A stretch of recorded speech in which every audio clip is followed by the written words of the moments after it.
Hey there, my friend. Steve Gamlin here. Welcome to the Motivational Firewood Radio Show. It is special guest time again. One great thing about the pandemic, I am meeting so many cool people.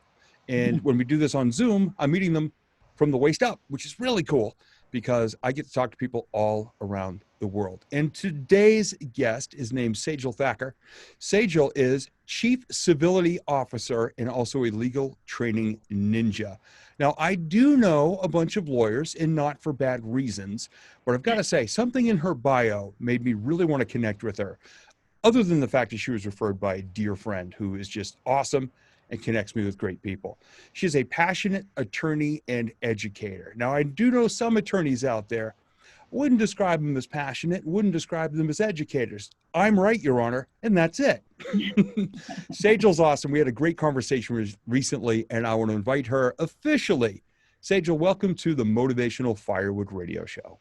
Thank you so much. I'm so excited to be here, Steve. Thank you. Now, how does one become a legal training ninja? Because that's a badass title, by the way. Thank you. I love it too.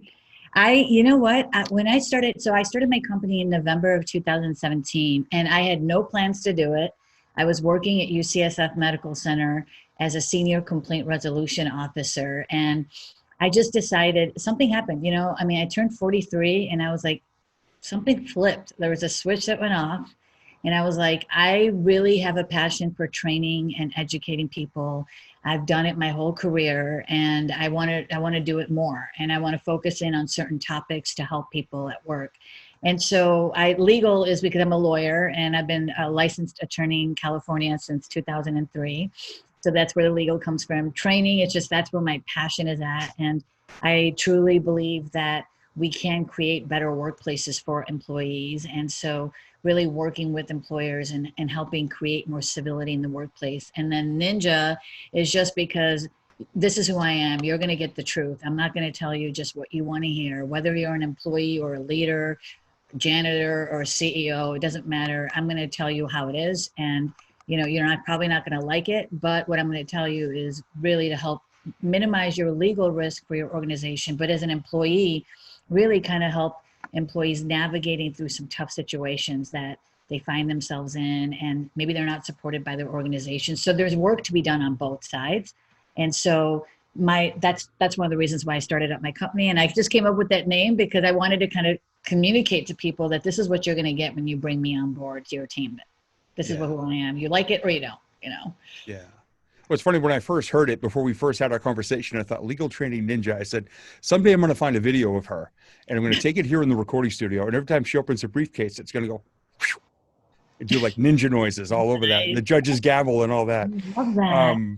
Right now, with everything going on in the world, I'm 52 years old. I don't think I've ever seen a more us versus them. Mm-hmm. It's gone from a split to a rift to a chasm to a canyon, it feels like. Yeah. And there's so much animosity on both sides. They don't care about us. Well, they don't care about us. And we're trying to do this. Well, we don't feel supported. And I know you do a lot of work with bias. And for better or for worse, 2020 is a year that a lot of things have come into the light. Yeah. And I think it's going to be better in the long run. But right now, there's so much chaos and so much confusion over it.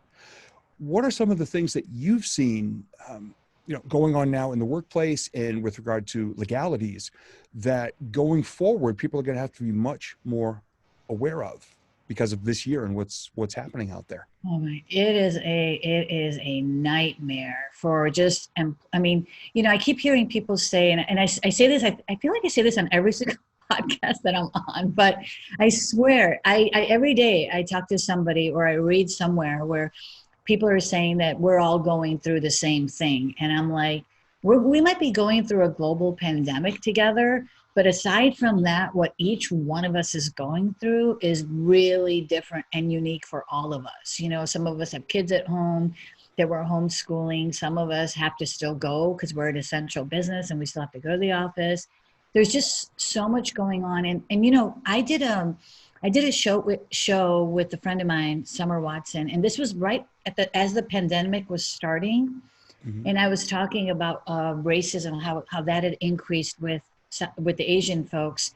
And literally, I predicted this movement, the civil rights movement, because I said, this COVID-19, what that's done is it's forced people into their houses. And we might have even talked about this before, but it really made people come down to that basic human level where I think people's tolerances are now, we're not going to tolerate that kind of behavior. People are speaking up about what they're experiencing. And I think that's good. I'm a proponent of that because, you know, it's become normal in a lot of these environments. This behavior has gone on. And, you know, every time I see something on the news, I'm like, I just can't believe that we are allowing that behavior to happen. And I know that, you know, our leader of this country isn't the best role model for us right now, but we got to stop normalizing that behavior. And so part of what I do is, as you said, I talk about bias, you know, because I think that we can't make a collective change on some of the stuff that we're dealing with unless we take individual responsibility for our own bias. And there's conscious bias and there's unconscious bias, right? And I think it's both. And I just want to, I think it's important because a lot of people, when they hear that word bias, they kind of get all defensive over it. It's like it's some negative thing. And it's not a negative thing. We all have it. It's normal. So I use the word unconscious belief because I think that's really more accurate. It's not a bias. It's just a belief based on how Sejal grew up, what I went through, my upbringing, what you've gone through. You're different than I have. We grew up differently. It's going to be the lens by which we look at the world, right? And so helping people kind of get started on that. And I'm not a brain doctor, right? I mean, I'm a juris doctor, but I'm not a brain doctor. But I relate to people on such a basic level just because of my own experiences that I've gone through, but what I've seen in the courtroom, and really kind of help people understand that, look, you need to do the work. You need to figure out what your own bias are. Once you become aware of that, then you can take steps to counter that. And the good news is we can all do it. Good news is once you learn about it and you do the work, we can rewire our brain. So I love to bring that hope into people's lives because, you know, everything we're dealing with, like you were saying, it's just a dark time for some people. And so helping people kind of take their individual responsibility and then, you know, telling organizations how they have to focus on creating cultures that are based around just civility, right? Dignity and respect for all, regardless of your color or your skin color, or just whether you're able or disabled. All of these things are protected categories by the law, but they shouldn't be what the culture of the organization is. So really kind of expanding the scope and telling organizations like, it's not enough to just do what's legally compliant. That doesn't work. It hasn't worked. And I'll give you 100 cases of examples of what I've worked on to tell you this. But what works is really looking at your culture and building up the foundation for civility and to move forward. I think that's the only way we can move forward because the civil rights movement people are done. People are at their breaking points. And I'm telling you, I'm an optimistic person as it is, but I've been having some really good conversations. There is movement that's happening.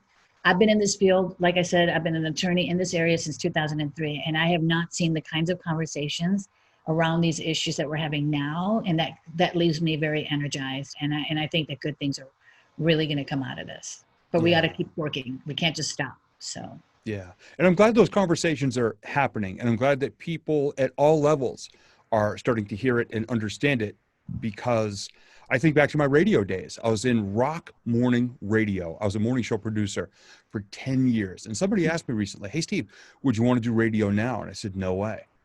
We could not get away with some of the stuff. And not that we did it to be mean-spirited. We did it because it was funny and because our audience loved it. And, you know, there were a couple of things. Did we get called out on? Yeah. Did we once get a bomb threat? Yeah.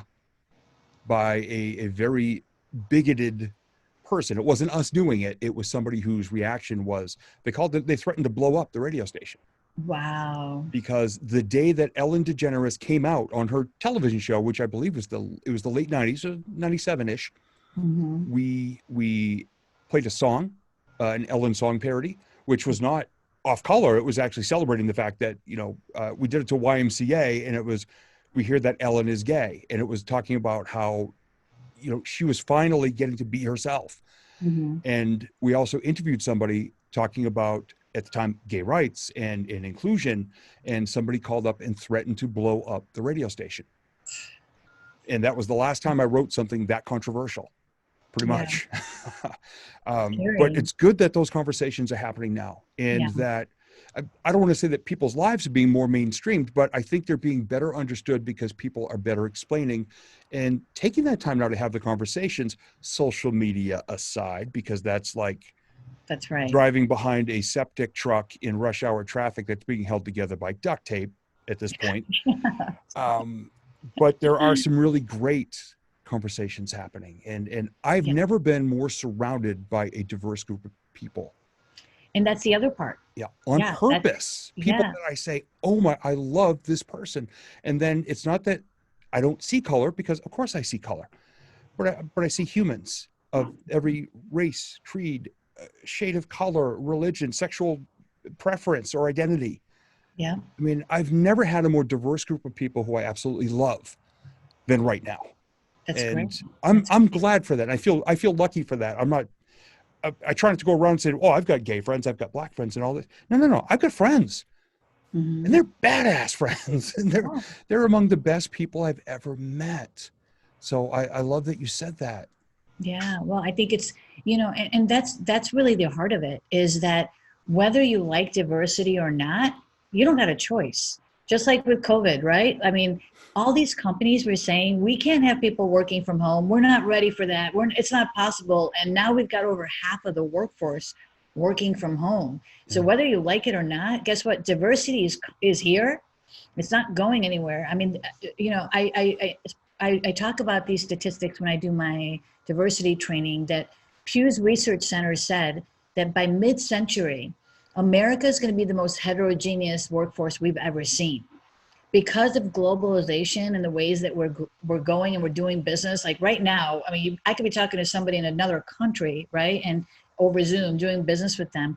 They're saying that by mid-century, we're going to be interacting with people of over 4,000 different religions, 5,000 different languages, and 6,000 different cultures. So if you don't get on this diversity, liking and understanding diversity and knowing how to deal with, because here's the thing, this is what I say, is like, diversity is not only something that we're going to have to deal with because it's here, but it's absolutely important for our survival, to be successful, to be more innovative, to be more productive. When we're making products and services for people that are of all different colors, all different religions, all different languages, we need to understand their needs so we can better serve our customers.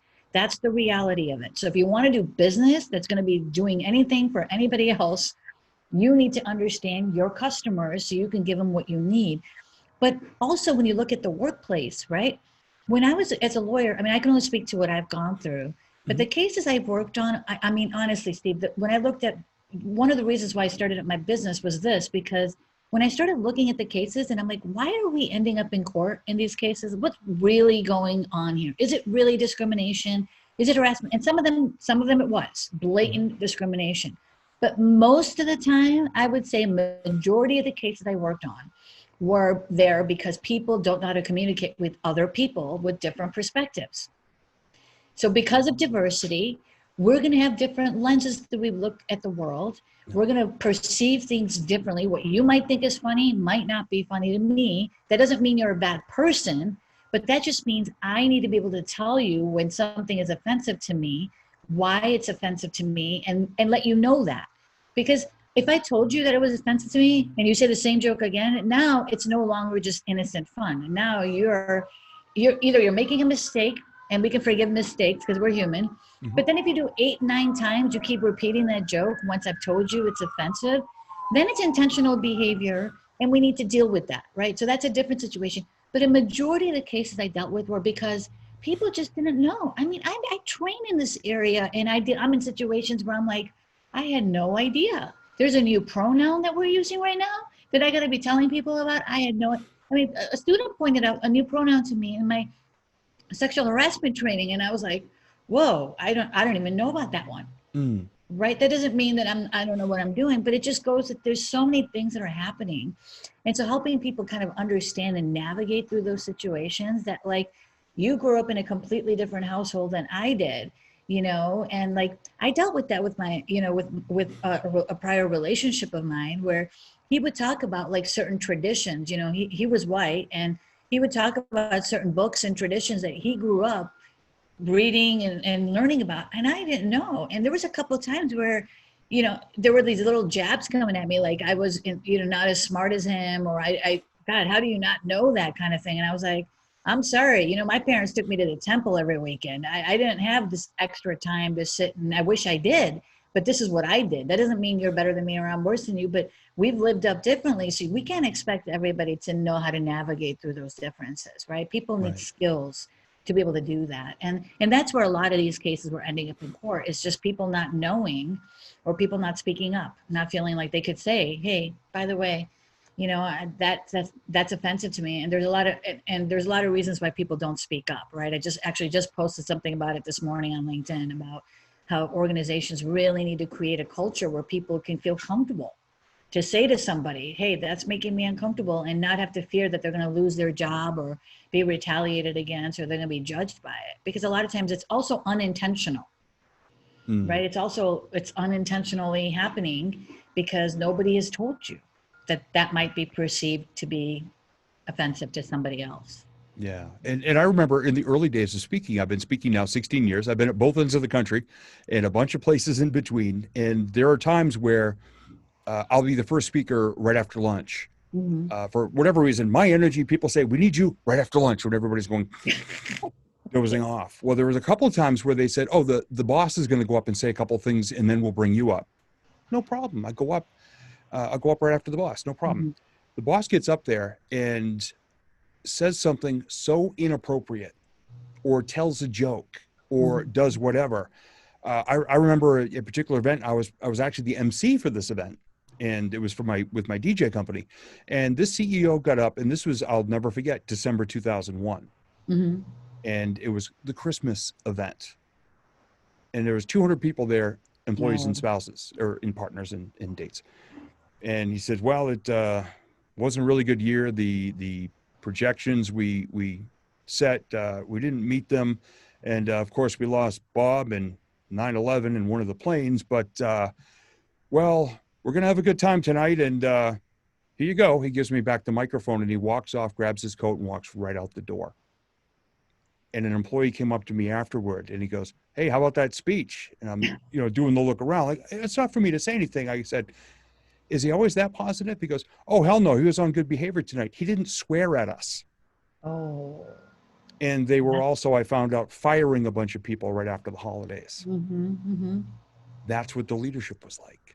And that was their culture. It's just unbelievable that, and this is the thing, it's whenever I go anywhere, and I'm being totally honest, it's like whenever I tell somebody what I do for a living, the stories just start to come out. I literally don't have to go anywhere for examples to use in any of my trainings, because it was just even a week before last week or something, a couple of weeks ago, a friend invited me to a group that he belongs to. And he's like, man, I really just want you to tell people about what you're doing and what you're seeing.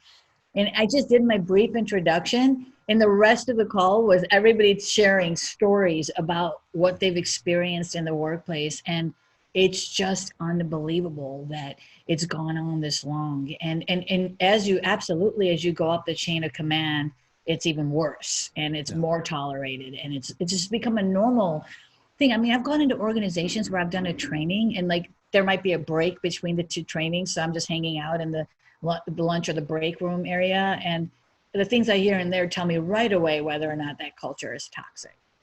And this is something that also was one of the motivating reasons for why I do what I do, is because when you look at the lawsuits, the ones that are filed with the EEOC, in 2018 there was over 76,000 complaints of discrimination and harassment.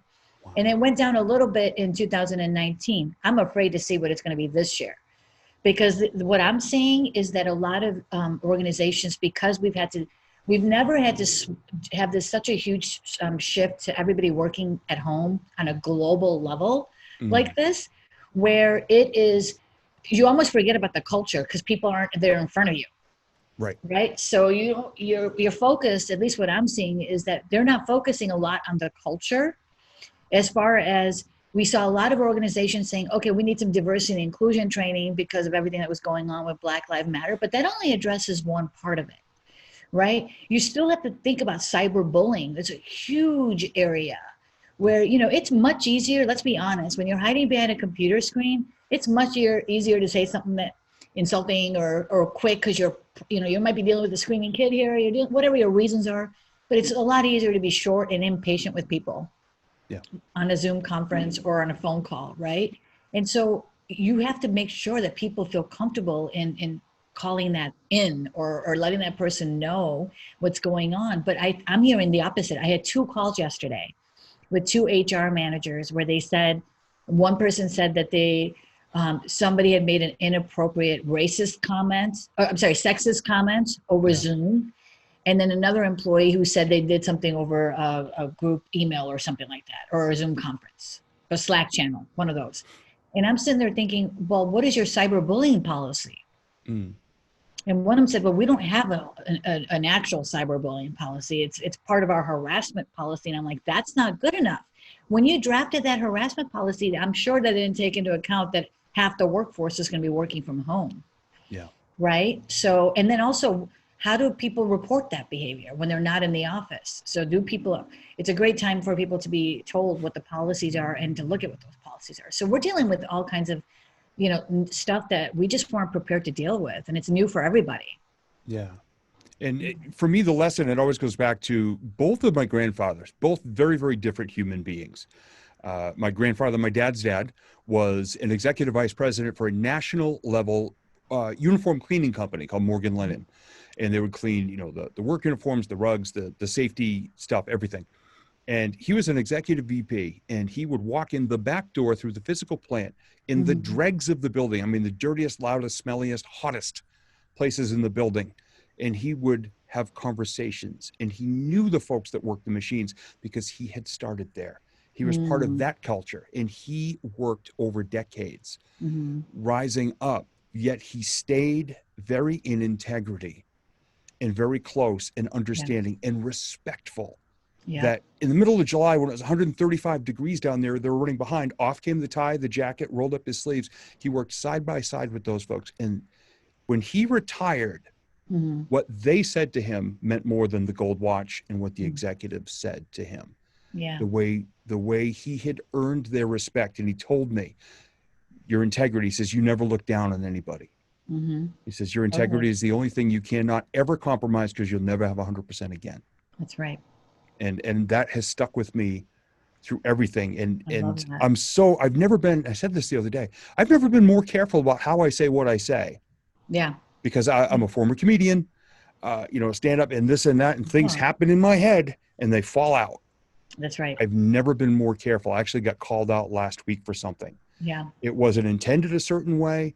It got heard a certain way, but and I removed it, and I sent a message apologizing to the person whose threat it was, because she sent me a message saying, I'm really disappointed by your response there.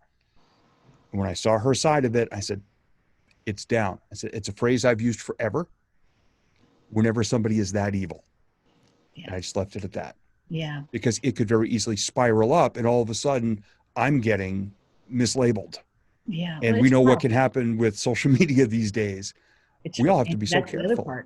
That's the other part is social media, right? I mean, you put something out there and it goes out to the masses and it's permanent, but you know, you handle that right. I mean, look, like I said, incivility a lot of times is not intentional. You know, it's just, it's what you think is normal, what you've been doing. And usually, you know, I mean, a lot of times people, you know, there are some people that get overly sensitive about things, but I think the key is to remember that it is really viewed at from the perspective of the recipient, right? So whether you intended to hurt this person's feelings or whether you offended, obviously you didn't, but that's not really the point. The point is how she viewed it, and you handled it exactly the way you should have, is just to acknowledge that, oh, okay, that's not the intention that I had, but I understand it, and trying your best not to do that again. And that's really what it's about, because nobody wants to put somebody in an uncomfortable situation unless you're just evil or you're a bully, right? I mean, most people, when you tell them, hey, this is, even if they don't get why, even if you don't understand why that person is offended by it,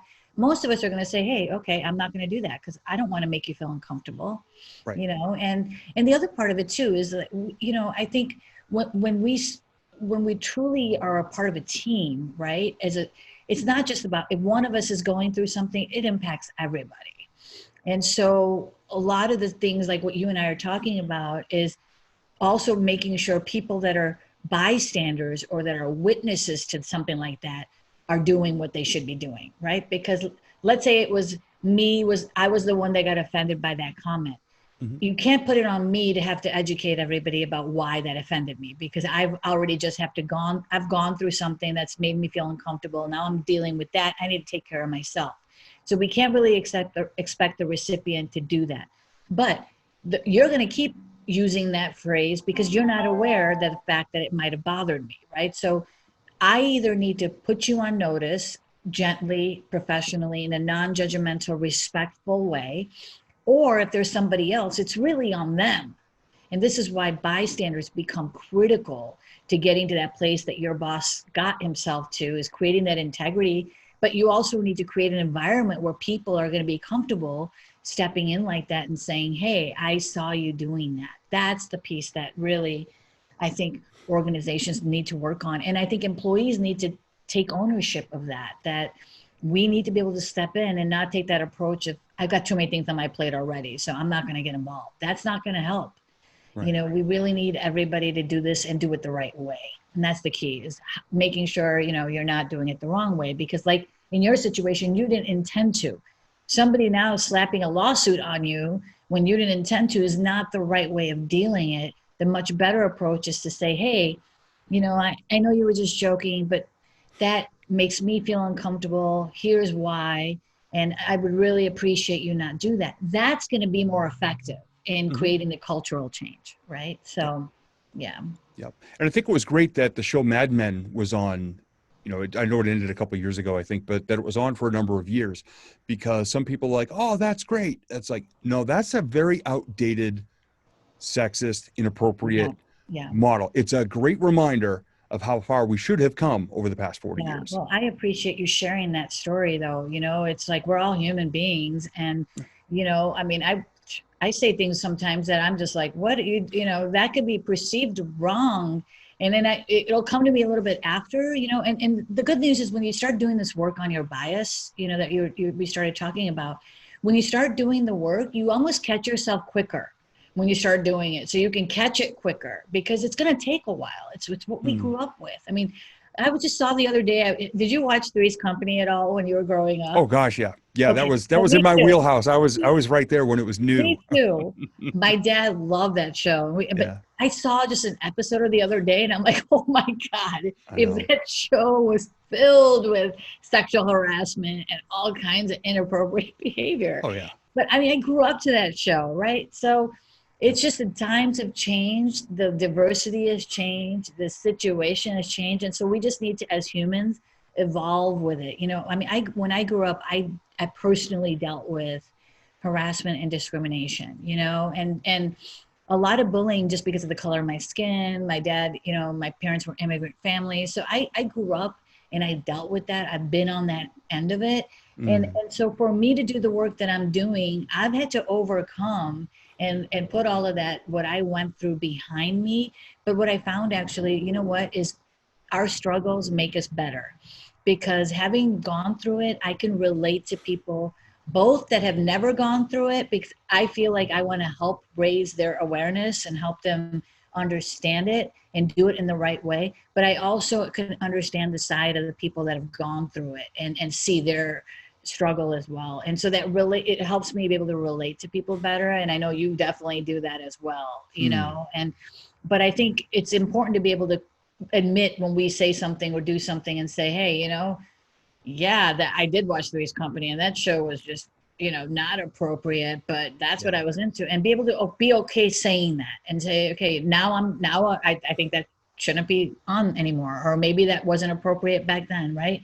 But we're human beings, and it's really not about judgment. We really need to just help each other grow and do it and I think if we do it in the right way, it's just that not all of us have those tools. That's what it boils down to. You know? Yeah. And my all-time favorite TV show is MASH. I got a few years on you, but I've seen every single episode of MASH over and over. I know them all verbatim. There's one episode, probably a second or third season. So we're talking about 1973, 74, where there was a wounded soldier that came through. And just before they put him under in the OR, he says, make sure I get the right blood. I don't want any of that darky stuff. Now, understanding the Korean conflict took place 1950 to 1952.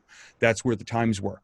And they said, oh, yeah, okay, we'll make sure. And they gave him a taste of his own medicine. They put some stuff on a cotton ball and darkened his skin. Oh, yes. And they basically threw every stereotype in his face, which was dangerous to do. Yes. And there was one of the nurses was black. Yeah. And at the very end, he finally came up to her and he apologized and he gave her a salute. And he learned, and it wasn't that anybody screamed at him, you shouldn't be that way, but they kind of gave him a little taste of it. They let him walk in the shoes a little. And I think that was very well done. Now, not enough shows have taken on those issues. There have been a few moments here and there. There was one on the show Family Matters with Steve Urkel. That's everybody says, oh, that's the one with Urkel. Where the son of the main character of the dad got pulled over. And the dad is a cop. And he found out that a couple of white cops had harassed his son. It is a very poignant conversation that I just watched again the other day. And I got emotional watching it. Oh, wow. Because it makes me realize that this is still happening out there. And it is. I'm hoping we're shifting. We are back. slowly. And it's not to say that you're giving somebody an extra break. Boy, you're just being humane. That's it. You know, some people forget the E on the end of human. You know, it's not just silent for some people, it's invisible. And that sucks. It just does. It sucks that it's still like that in so many parts of the world. I hope this year really does bring some change. It's going to have to come from all sides. I'm not going to say both, all sides. Right. We're all going to have to make the effort and understand the past happened. Yes. It didn't go away. The scars don't just fade. But if we all work together and we all learn and we educate and we respect and we understand and we meet each other with the right energy, I believe that some change can happen. Absolutely. It's take a while, and it's going to be loud, and maybe it needs to be. I'm with you 100%, and it is happening. I'm witnessing it, and it's not going to happen overnight. But what we've accomplished in a really short time, you know, they've been 400 years have gone by, and we've done a lot in a very, very short time. And I think, you know, as the generations change out too, you know, we've got people. The baby boomers are going out of the workforce slowly. You know, we've got the millennials, all these generations are changing, and the younger generations. And as this starts to happen, what motivates them, what makes them feel fulfilled is very different. And that's going to be where we're headed, you know, is it's a lot of social justice, and they don't care about drawing those lines, you know, and the news, and the reality is as, you know, the way that I'm raising my kid, there is no level of discrimination in his life. I'm doing my best to make sure he understands, and more people are doing that. So as our children get older, it's going to just slowly be on its way out. We needed this spark. Yeah. And I think everything happens for a reason. And I think COVID's happening for a reason. And I think that was necessary for this to happen, and all the changes that are coming. But I so appreciate everything you just said, because that's exactly the mentality we all need to have. And there's no other solution. And it's got to be zero tolerance for anything but civility for all of us, regardless of whatever your perspectives are, your lived experiences are. It's fine. We can have different diversity of thought. We don't have to all think the same way. It's not saying we have to give up what we believe or what we like or what we think. That's not what we're saying. But what we're saying is, when you come to work, or when, you know, it should be all the time, but at least what I can control is we're at the workplace, is you are going to treat everybody. You're going to know, and it's basically, it's a commitment to treat each other with dignity and respect, regardless of our differences. And especially when, and this is the key, when there's a difference of opinion or disagreement. That's when you got to keep your, you know what, together, and make sure that you don't, you know, because that's where it's the easiest to let go of that commitment. Yeah. But really knowing that if we get to a point where we can't get past this, then you got to figure out some tools, some strategies, bring in somebody to help you work out that disagreement before it turns into a conflict. Yeah. We don't want to wait till these things become conflicts, because most of the time it's just because they don't know. It's a lack of awareness. It's just a lack of communication. Yeah. So really kind of dealing with them earlier on and getting to the point where we can say to each other that what we really believe, what we truly feel. It's just, it's the way the systems were set up. I mean, we haven't been comfortable speaking up. It's almost been like the other way around. We were kind of told, don't say anything, just kind of blend in and do your job and go home, you know? And now we're saying, no, you can pretend that that's what you want, but until you create this culture, you'd rather know about these issues. If they're happening, you'd rather people talk to each other about it than not talk and then file a lawsuit, which is just, nobody wins at that point. Yeah. You know? Yeah. And the concept of it, and I always go back to weird, funny comedy related things. If you ever saw the show King of Queens, yeah, where when Doug and Carrie bought their house, there had been a leak outside the basement. And they were told to take care of the leak. Otherwise it could get into the basement. It could cause a mold problem, whatever. Well, several years later, Arthur, the father-in-law, is living downstairs and the noxious fumes are about to knock him out. And they pull the paneling off and all of a sudden it is just thick with mold. Because all Doug had to do was, when there was a little instance, was take care of it and patch this thing and keep it all out. But no, he covered it up with something. It continued to leak, develop mold, and it cost them $13,000 to demold their house. right. That's right. And nearly killed the father-in-law, who's the funniest guy on the show. But it's like that. It's when you see that little problem right now, kill the monster while it's small and get people to at least understand. Exactly. And communicate. Now, if there's somebody listening in on this conversation right now, and every single thing we've talked about, they're going, okay, my workplace, check. How can people reach out to you or get a hold of you or have a conversation with you or invite you in to be part of the discussion? Sure. Yeah. So I'm on LinkedIn, Sejal Thakkar, Thakkar, and I'm very active on LinkedIn. And I'm huge about sharing resources and sharing information, because I think there's so much information that we need to share right now. And so definitely, I'd love to connect with you on LinkedIn, or you can just go to my website, www.trainextra.com, and that's TRAINXTRA.com. Awesome. Sejal Thakkar, Chief Civility Officer and Legal Training Ninja.